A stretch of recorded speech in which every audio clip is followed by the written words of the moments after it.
Hello दोस्तों, welcome back. एक ordinary woman को कम समझना ये सबसे बड़ी गलती हो सकती है, क्योंकि कोई भी वुमन ऑर्डिनरी नहीं होती। अगर वो ठान ले तो अपने साथ हुए धोखाधड़ी का बदला कैसे ले सकती है, ये इस मूवी में दिखाया गया है। वीडियो शुरू करने के पहले हमारे आज के गोल्ड मेंबर इशाक भाई और मुनी जी को बहुत बहुत थैंक्स। डेमी लोन के लिए कोशिश कर रही है। एक आग में उसकी लॉन्ड्री की दुकान जल के राख हो गई। दुकान का कोई इंश्योरेंस नहीं था। डेमी तो बिल्कुल संकट में पड़ गई थी। अब फिर से दुकान शुरू करने के लिए उसे पैसे चाहिए, तो वो बैंक के चक्कर काटने लगी। ऐसे में उसे किसी बैंक से असिस्टेंट मैनेजर सोनील का कॉल आता है कि डेमी के लोन का एप्लीकेशन मंजूर हो गया है। डेमी को इस बात का आश्चर्य होता है कि जिस बैंक ने उसका यही एप्लीकेशन रिजेक्ट किया था, वो अब अचानक उस पे मेहरबान कैसे हुई। मगर पैसे तो पैसे है, ऐसे नहीं तो वैसे।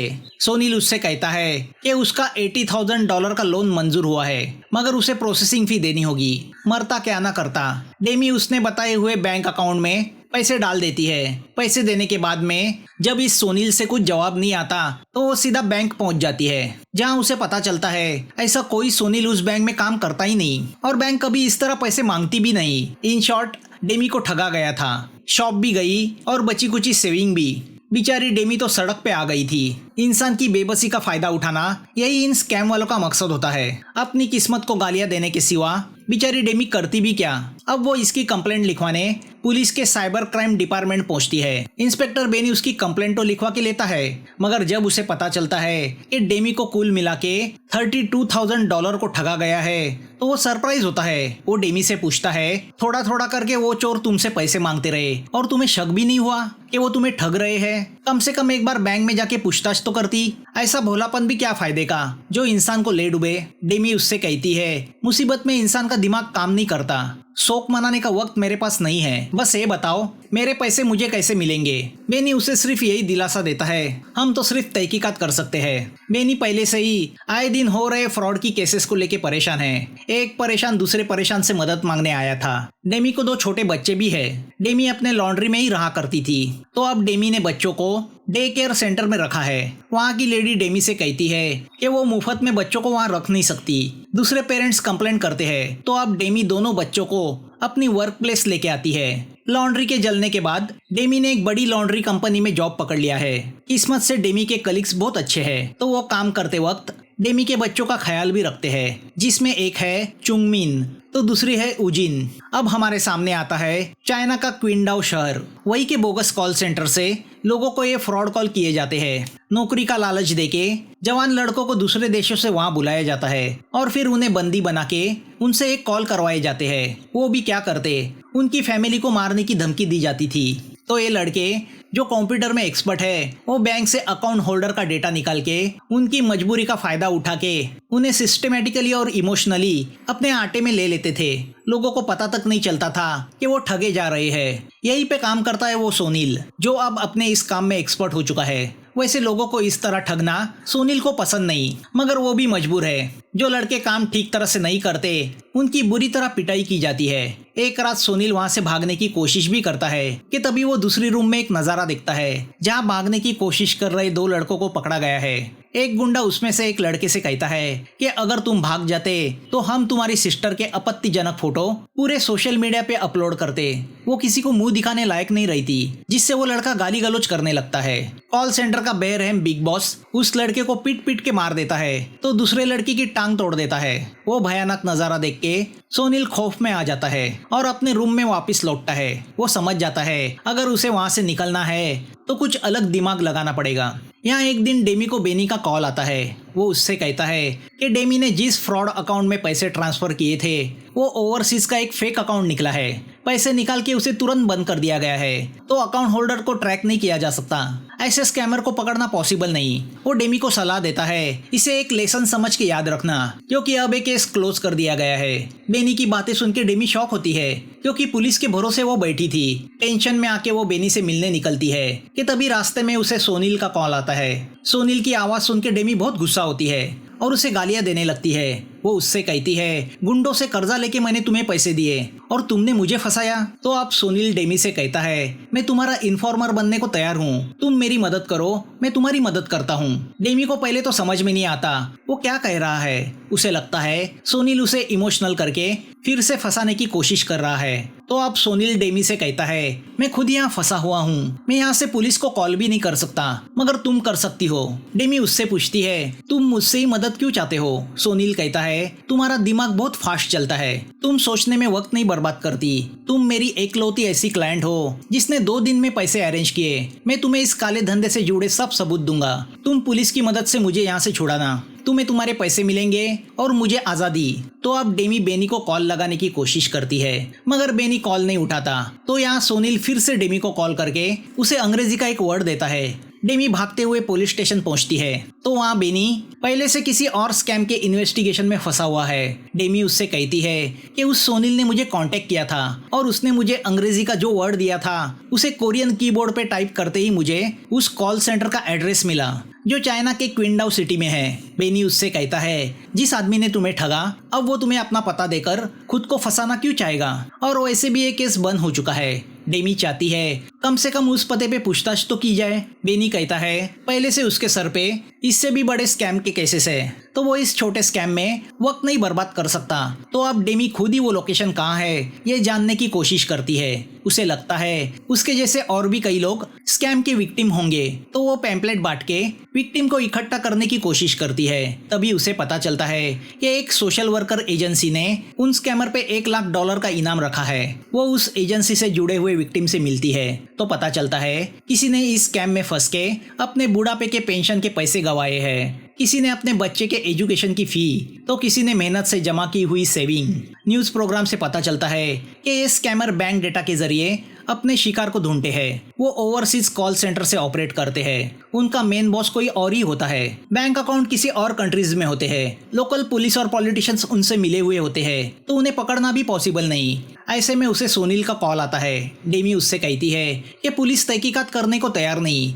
अगर कॉल सेंटर के बारे में पूरी इन्फॉर्मेशन मिल जाए तो ही पुलिस कुछ कदम उठा सकती है, मगर सोनील के लिए ये सब करना पॉसिबल नहीं। डेमी उसे प्रॉमिस करती है कि अगर वो उसे कुछ सबूत भेजेगा तो वो जरूर कुछ ना कुछ करेगी। वो सोनील को बेनी का फैक्स नंबर देती है। तभी चाइल्ड प्रोटेक्शन कमेटी वाले डेमी के बच्चों की कस्टडी लेने आते हैं, क्योंकि डेमी ने अपने बच्चों को स्कूल से निकाल के एक लॉन्ड्री में पनाह दी है जो चाइल्ड लॉ के खिलाफ है। कमेटी की लेडी डेमी से कहती है, जब तक सब ठीक नहीं होता तब तक बच्चे उनकी कस्टडी में रहेंगे। डेमी को अपनी हालत पे रोना आता है। उसके बच्चे ही उसके पास रह गए थे, अब उन्हें भी उससे छीन लिया गया था। डेमी की दोस्त चुंगमिन उससे कहती है कि अगर पैसे वापस चाहिए तो स्कैमर का पकड़ा जाना जरूरी है, मगर चाइना जाके स्कैमर को पकड़ना आसान तो नहीं। उजीन कहती है उसकी कजिन सिस्टर उसी क्विंडाओ सिटी में रहती है। तो अब डेमी की उम्मीदें जाग जाती है। वो उजीन से कहती है कि अगर उसकी कजिन उसे मदद करेगी तो वो उस कॉल सेंटर का पता लगा सकते हैं। उजीन कहती है जिन्हें पुलिस नहीं पकड़ पाई उन्हें तुम चाइना जाके कैसे पकड़ोगी, मजाक है क्या? मगर जोशीली चुंगमिन दोनों को वुमन पावर का वास्ता देती है। डेमी उजीन से कहती है कि हम सिर्फ उस कॉल सेंटर के सबूत इकट्ठा करके बेनी को देंगे, बाकी की एक्शन पुलिस लेगी। ऊपर से उस स्कैमर के ऊपर $1,00,000 का इनाम रखा गया है, वो भी मिलेगा। डेमी की मजबूरी देख के उजीन तैयार होती है। तो अब ये तीनों 1 हफ्ते की छुट्टी लेके चाइना जाने का फैसला करती है। अगली फ्लाइट पकड़ के ये तीनों क्विंडाओ सिटी पहुंचती है। एयरपोर्ट पे उन्हें लेने उजीन की कजिन रिमजिम आती है। रिमजिम की खुद की टैक्सी है, तो कॉल सेंटर ढूंढने में प्रॉब्लम नहीं होगा। डेमी के पास आधा ही एड्रेस है, जिससे कॉल सेंटर ढूंढना आसान नहीं। तो गलत जगह जाने की वजह से उन्हें मुसीबतें भी झेलनी पड़ती है। यहाँ कॉल सेंटर में सोनील को एक मोबाइल फोन चाहिए जिससे वो फोटो ले सके और उन्हें डेमी को भेज सके, मगर वहाँ मोबाइल फोन रखने की परमिशन नहीं। तो वो इसी सोच में कैंटीन में बैठा होता है कि एक मोटा लड़का उस मेशो नाम के लड़के की पिटाई करने लगता है जिसकी टांग तोड़ी गई थी। सोनील को वो देखा नहीं जाता, तो वो मोटे से उलझ पड़ता है। मोटा उसकी भी पिटाई करता है, मगर इस बहाने सोनील की उस मेशो से दोस्ती होती है। मेशो को भी नौकरी का लालच देके फांसा गया था। मेशो जिंदगी से हार के ड्रग एडिक्ट बन चुका है। मेशो से सोनील को पता चलता है कि अगर पैसे का लालच दिया जाए तो यहाँ सब काम होते हैं। तो अब सोनील कॉल सेंटर के सुपरवाइजर को ही पैसे खिला के उसका विश्वास जीत लेता है। वो सुपरवाइजर से कहता है कि खाली वक्त वो उसके असिस्टेंट का काम करेगा। कॉलिंग का काम करके वो तंग आ चुका है। सुपरवाइजर उसे लड़कों पे वॉच रखने का काम देता है। इसका फायदा उठा के सोनील सबसे पहले तो उस मोटे की पिटाई करता है जो बाकी लड़कों को बुली किया करता था। बेचारा मोटा सोनील का कुछ उखाड़ नहीं पाता। अब सोनील को एक फोन भी दिया जाता है, तो सोनील उस फोन से कॉल सेंटर के फोटोज निकालना शुरू करता है। सोनील को कॉल सेंटर के बाकी रूम में जाने की परमिशन भी मिल जाती है, जिससे एक दिन सोनील के हाथ डिपॉजिट ट्रांजैक्शन का डेटा लगता है। सोनील उसके भी फोटोज निकालता है, मगर जमा किए हुए ये सबूत जब वो डेमी को भेजने जाता है तो पता चलता है वहाँ नेटवर्क ही नहीं है और उस फोन से आउटगोइंग कॉल भी नहीं कर सकते। मतलब फोन मिलने का कोई फायदा ही नहीं। यहाँ कॉल सेंटर का पता ढूंढते ढूंढते ये चारों थक चुकी है, मगर डेमी हिम्मत नहीं हारती। इस चक्कर में 4 दिन बर्बाद हुए हैं। सबको लगता है कि सोनील ने डेमी को बेवकूफ बनाया। सबका यही कहना है कि वापस लौटने में ही समझदारी है, मगर डेमी जिद पे अड़ी है कि इतनी दूर आए हैं तो पता ढूंढ ही लेंगे। यहाँ कॉल सेंटर का मैनेजर बिग बॉस से बगावत करने पे उतर आया है। उसका कहना है हम इतनी मेहनत करते हैं और सारा पैसा बिग बॉस लेके जाता है। दूर कार में बैठा बिग बॉस उनकी वो बातें हिडन कैमरा से देख लेता है। वो अपने आदमी से कहता है ये कॉल सेंटर बंद करने का वक्त आया है। दूसरी ओर सोनील पे नए लड़कों की टीम को एयरपोर्ट से रिसीव करने का काम सौंपा जाता है। सोनील को उन लड़कों पे दया आती है कि वो लड़के क्या सपने लेके आए हैं और नरक में फंसने जा रहे हैं। कॉल सेंटर पहुंचते ही उन लड़कों की पिटाई करके उन्हें एक रूम में बंद किया जाता है। वही मौका देख के सोनील कंप्यूटर रूम में कैसे कैसे एंट्री कर लेता है जहाँ इंटरनेट एक्सेस है और अब तक निकाले हुए सभी फोटोज बेनी को फैक्स करने जाता है। तभी उस रूम में मेशो आता है। सोनील उसे चुप कराते हुए कहता है कि वो उन दोनों का वहां से निकलने का रास्ता बना रहा है। फोटोज अपलोड होने में काफी वक्त लग रहा है कि तभी एक लड़का सुपरवाइजर को पैसे खिला के उससे कंप्यूटर यूज करने की परमिशन मांगता है। सोनील समझ जाता है अगर वो लड़का कंप्यूटर रूम में आया तो उसका पोल खुल जाएगा, तो अब वो मेशो से मदद मांगता है। मेशो बड़ी अक्लमंदी से उस लड़के को बाहर रोक के रखता है। उतनी देर में सभी फोटोज अपलोड होते हैं। डेमी के नाम का रेफरेंस देके आए हुए वो ढेर सारे फोटोज देख के साइबर क्राइम वाले चकरा जाते हैं, जिसमें कॉल सेंटर के फोटोज के साथ ओवरसीज बैंक डिपॉजिट की और स्कैम के पैसों की सारी डिटेल्स है। बेनी से चीफ को पता चलता है कि ये इन्फॉर्मर उस डेमी का आदमी है जिसे स्कैम करके ठगा गया था, तो अब पुलिस को डेमी की भी जरूरत है। यहाँ 5 दिन गुजर चुके हैं और इन औरतों को कॉल सेंटर का एड्रेस नहीं मिला, जिससे वो डिप्रेस मूड में है। तभी डेमी को बेनी का कॉल आता है। जब उसे पता चलता है कि डेमी कॉल सेंटर की तलाश में चाइना आई हुई है तो वो पूरी तरह शॉक होता है। वो डेमी से कहता है कि उस सोनील ने कॉल सेंटर को लेके काफी डिटेल्स भेजे हैं, मगर एड्रेस नहीं भेजा तो वो कोई कार्रवाई नहीं कर सकते। टोटल मिला के $17 मिलियन का स्कैम किया गया है और 3000 से ज्यादा इस स्कैम की विक्टिम है। बेनी डेमी से सॉरी कहता है और उसे सोनील ने फैक्स किए हुए सभी फोटोज भेजता है। पुलिस का इस केस को लेके सीरियस हो जाना इन औरतों में जोश भर देता है। सोनील के उन फोटोज में कॉल सेंटर के बिल्डिंग की फोटो भी है, तो अब डेमी उस फोटो के सहारे उस बिल्डिंग तक पहुंच जाती है। बिल्डिंग भरे मार्केट में है। डेमी कंफर्मेशन के लिए सोनील से मिलना चाहती है। सोनील ने भेजे हुए खुद के फोटो से डेमी उसे पहचान जाती है। अब डेमी कोरिया में बेनी को कॉल सेंटर का एड्रेस भेजती है। डेमी का अगला लक्ष्य है सोनील से कांटेक्ट करना। कॉल सेंटर के नीचे सिलाई करने वाले लड़कियों की कतार लगी है। डेमी भी अपना दुकान वहां लगा देती है और अपनी पहचान के लिए दुकान के ऊपर बोर्ड लगाती है, जिस पर सोनील ने उसे भेजा हुआ वो वर्ड है। अगले दिन जैसे ही सोनील बाहर आता है, डेमी उसे वो बोर्ड दिखा के अपनी पहचान दिलाने की कोशिश करती है। बोर्ड पे लिखा वो वर्ड देख के सोनील तुरंत डेमी को पहचान जाता है। यहाँ कोरिया में बेनी अपने चीफ को डेमी ने भेजा हुआ कॉल सेंटर का एड्रेस दिखा के उससे चाइना जाने की परमिशन लेता है। तो यहाँ चाइना में अगले दिन सोनील कपड़े की अल्टरिंग कराने के बहाने डेमी के शॉप आता है, मगर उसके साथ कॉल सेंटर का एक गुंडा भी है। तो उजिन कॉफी पिलाने के बहाने उस गुंडे को दूर ले जाती है। उतनी देर में डेमी सोनील को अपना मोबाइल फोन देके उससे कहती है कि उसके जरिए वो उसके कांटेक्ट में रह सकता है। वापस लौटने के बाद सोनील टॉयलेट जाता है तो उसे मोबाइल के पीछे डेमी ने उसके लिए रखी एक चिट्ठी मिलती है, जिसमें डेमी ने उससे कहा होता है कि जब भी कॉल सेंटर का बिग बॉस आए वो उसे इत्तला करे,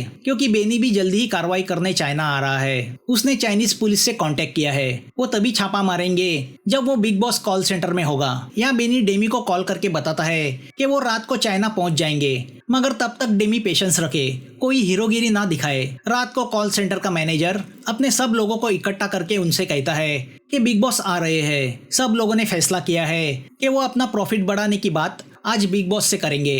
उनकी बातों से जैसे ही सोनील को पता चलता है कि बिग बॉस आ रहा है तो वो बहाना बना के टॉयलेट जाता है और वहां से डेमी को मैसेज करता है कि कुछ ही देर में बिग बॉस कॉल सेंटर पहुंच रहा है। डेमी और उसकी सहेलियां सोनील का मैसेज देख के अलर्ट मोड पे आती है। वो कॉल सेंटर के नीचे कार में बैठ के इंतजार करने लगती है।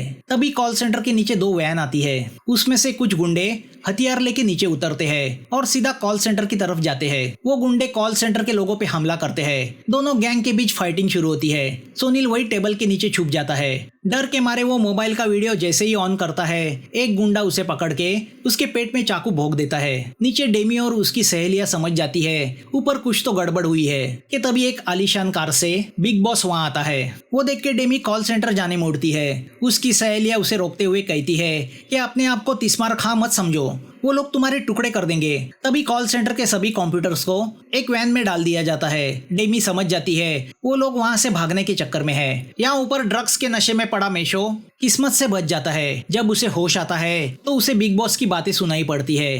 बिग बॉस को पुलिस इन्फॉर्मर से पहले ही पता चला था कि आज रात पुलिस कॉल सेंटर पे छापा मारने वाली है और वैसे भी वो बगावत करने वाली इस टीम का खात्मा करना चाहता था। बॉस अपना यहाँ का सारा सामान बटोर के भागने का फैसला कर चुका है। तभी मेशो को जख्मी पड़ा सोनील दिखाई देता है। या नीचे डेमी को बेनी का फोन आता है कि वो एयरपोर्ट पहुंच गया है। डेमी उसे सब बात बता देती है। तभी बिग बॉस भी कार में बैठ के चला जाता है। डेमी के समझ में नहीं आता वो ऊपर कॉल सेंटर जाए या बिग बॉस का पीछा करे। वो बॉस की कार का पीछा करने मुड़ती है कि उनकी कार के सामने मेशो आता है जिसकी पीठ पे जख्मी सोनील है। उजिन तुरंत एम्बुलेंस को कॉल करती है। उस हालत में भी सोनील डेमी को मोबाइल देते हुए कहता है कि उसमें बिग बॉस की बातें रिकॉर्ड है। वो डेमी को सॉरी कहता है। न चाहते हुए भी उसने कई मासूमों को ठगा था। डेमी मोबाइल ओपन करती है। उसे बिग बॉस का वीडियो दिखाई देता है मगर चेहरा साफ दिखाई नहीं देता। उजिन गौर से उनकी बातें सुनती है तो पता चलता है बिग बॉस थोड़ी देर में ग्वांगजू की फ्लाइट पकड़ने एयरपोर्ट जा रहा है। तभी वहाँ पे एम्बुलेंस और पुलिस आती है। सोनील को उनके हवाले करके डेमी कार से एयरपोर्ट जाने निकलती है। यहाँ कॉल सेंटर की जगह पे बेनी भी पहुंच जाता है। बेनी चाइनीज पुलिस से बातें करने जाता है मगर उसे चाइनीज नहीं आती तो अब उजिन उसकी मदद करती है। पुलिस से पता चलता है कि वो कॉल सेंटर ना सिर्फ स्कैमिंग के लिए बल्कि ड्रग्स गोडाउन के लिए भी इस्तेमाल किया जाता था। कोरिया से पुलिस चीफ बेनी से कहता है कि अगर असली गुनहगार भाग चुका है तो वो वहाँ टाइम पास ना करके तुरंत कोरिया लौटे। तभी बेनी को पता चलता है कि इन सब के पीछे का असली बिग बॉस एयरपोर्ट से भागने की तैयारी में है। तो वो लोकल पुलिस को कन्विंस करता है कि वो उस कल्प्रिट को पकड़ने में उनकी मदद करे। यहाँ डेमी एयरपोर्ट पहुंच जाती है मगर एयरपोर्ट की भीड़ में उस बिग बॉस को पहचानना आसान नहीं जिसका उसने चेहरा भी नहीं देखा। कि तभी उसकी नजर एक शख्स पे जाती है। उसकी घड़ी में टाइम देखने की स्टाइल से डेमी पहचान जाती है कि वही बिग बॉस है। मोबाइल के वीडियो में वो ये नोटिस कर चुकी थी तो अब वो उस शख्स का पीछा करने लगती है और उस पे नजर रखने लगती है मगर वो शख्स यानी जिनपिंग ये जान जाता है। वो सीधा डेमी के सामने जाके बैठ जाता है और उससे पूछता है तुम मेरा पीछा क्यों कर रही हो। डेमी भी सीधा उससे कहती है तुम्हारी स्कैम की वजह से मैंने $32,000 गवाए। जिनपिंग उससे कहता है $32,000 के लिए तुम कोरिया से यहाँ तक आई। तो अब जिनपिंग तुरंत अपनी बैग से $1,00,000 निकाल के डेमी को देता है और उससे कहता है ये पैसे ले लो और दफा हो जाओ वरना मैं तुम्हें यही चाइना में गाड़ दूंगा। चुंगमिन डेमी से कहती है हमें हमारे पैसे मिले हैं तो अब पंगा क्यों लेना। मगर जिद्दी डेमी कुछ फैसला करती है और जिनपिंग ने उसे दिए हुए पैसे उसी के मुंह पे मारती है। वो जिनपिंग से कहती है मेरी मजबूरी और मासूमियत का फायदा उठा के तुमने मुझे लूटा। तुम्हें क्या लगा मैं तुम्हें इतनी आसानी से छोड़ दूंगी ताकि तुम्हारा हौसला बढ़े और तुम मेरे जैसे कई लोगों को लूटना जारी रखोगे। जिनपिंग हक्का बक्का होके डेमी को देखता रह जाता है। डेमी उससे कहती है अपने आप को पुलिस के हवाले करो। तो अब जिनपिंग डेमी को वॉशरूम ले जाके उसकी जम के पिटाई करता है मगर डेमी अपनी जिद नहीं छोड़ती। जिनपिंग के फ्लाइट का वक्त होता है तो वो डेमी को वही छोड़ के चला जाता है मगर थोड़ी ही देर में उसे पता चलता है उसका पासपोर्ट गायब है। उसे याद आता है कि जरूर हाथापाई के वक्त डेमी ने उससे वो निकाल लिया होगा। वो वॉशरूम लौटता है तो डेमी उसके पासपोर्ट का मेन पेज फाड़ के निकल जाती है। जिनपिंग हैरान होके देखता रह जाता है। अब वो बेबस होके डेमी की पिटाई शुरू करता है। डेमी उससे कहती है तुमने लोगों को रुलाया, आज मैंने तुम्हें रुलाया। गुस्सा होके जिनपिंग डेमी का गला दबाने लगता है कि तभी पुलिस वॉशरूम में आती है और जिनपिंग को अरेस्ट करती है।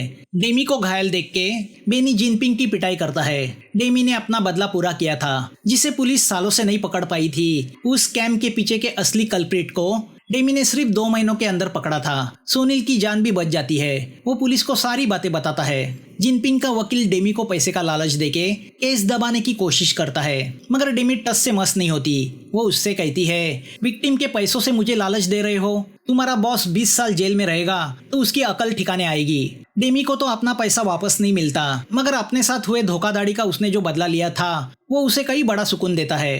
तभी उसे उसके बच्चों का फोन आता है, जो केक काटने के लिए अपनी माँ का इंतजार कर रहे हैं, क्योंकि आज डेमी का बर्थडे है। मूवी यहाँ खत्म होती है। दोस्तों, मेरी मेहनत के बदले मैं आपसे बस यही रिक्वेस्ट करूंगा कि आप इस चैनल को सब्सक्राइब करें, लाइक करें, इस वीडियो को शेयर करें, ताकि हमारा हौसला और बढ़े। तो फिर मिलेंगे नए वीडियो के साथ। Thanks for watching.